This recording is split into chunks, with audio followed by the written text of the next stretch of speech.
সাত সকালে কামারহাটি পৌরসভার ৩৫ নম্বর ওয়ার্ডের অন্তর্গত বেলঘড়িয়া রাজীব নগর এলাকায় উদ্ধার রক্তাক্ত তৃণমূল নেতা এনায়েতুল্লাহ ওরফে রোহনের মৃতদেহ।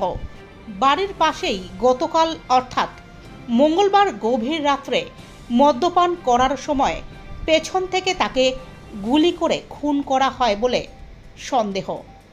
সকালে উঠে স্থানীয়রা দেখতে পেলে তড়িঘড়ি করে সাগর দত্ত মেডিকেল কলেজ হাসপাতালে নিয়ে যাওয়া হলে চিকিৎসকেরা তাকে মৃত বলে ঘোষণা করেন। ঘটনাস্থলে বেলঘড়িয়া থানার বিশাল পুলিশ বাহিনী পৌঁছেছে। রোহন এলাকায় শাসক দল তৃণমূল কংগ্রেসের সক্রিয় সদস্য ছিল এবং তার সাথে ৩৫ নম্বর ওয়ার্ডের বিভিন্ন জায়গায় প্রমোটারি করত বলে পুলিশ জানতে পেরেছে। তবে মদের আসরে রোহনের সঙ্গে আর কারা ছিল সেটা খোঁজ করছে পুলিশ। এই ঘটনায় এখনো পর্যন্ত কাউকে গ্রেফতার করতে পারেনি পুলিশ। এলাকায় উত্তেজনা থাকায় পুলিশ পিকেটিং করা হয়েছে। তবে স্থানীয় সূত্রের খবর, প্রমোটারি ও জমির দালালি সংক্রান্ত কোনো বিষয়ে ভাগ বাটোয়ারা নিয়ে নিজেদের মধ্যে মতবিরোধের জেরেই এই খুন বলে ধারণা।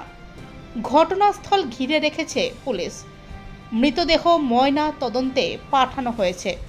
গোটা ঘটনার তদন্তে নেমেছে বেলঘড়িয়া থানার পুলিশ। গুলি লেগেছে ওটা আমরা জানতে পেরেছি, বাকি কে করেছে কি হয়েছিল ইনভেস্টিগেশনের তদন্ত সাপেক্ষে।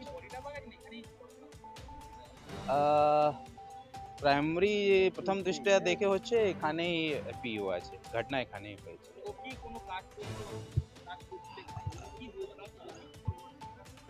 না, জেনারেলি এখানে বসে আপনার গল্প করছিল, একটা মদের বোতলও পেয়েছে, মেবি মদ খাচ্ছিল বা ওটা হয়তো জেনারেলি ওনারা প্রমোটিং ওরই করে যা ওনার ফ্যামিলি মেম্বার থেকে। নাম রেহান আছে, ইনায়াতুল্লাহ, আর মোটামুটি 30-35 মধ্যে বয়স। দেখো এক্স্যাক্টটা বলতে পারছি না, আপাতত যে প্রাইমারি আমি জানতে পেরেছি কি 11:30 পর্যন্ত ওনাদের ফ্যামিলির সঙ্গে বা বন্ধু বান্ধব সঙ্গে কথা হয়েছে।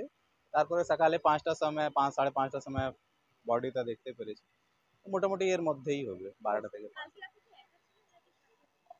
অবশ্যই কই লোক সঙ্গে ছিল, কে ছিল ওটা আমরা চেষ্টা করছি। না এখন না, ওনার ডেথ হয়ে গেছে। দ্যাট ইজ अभी प्राइमरी আছে, अभी क्लियर বলতে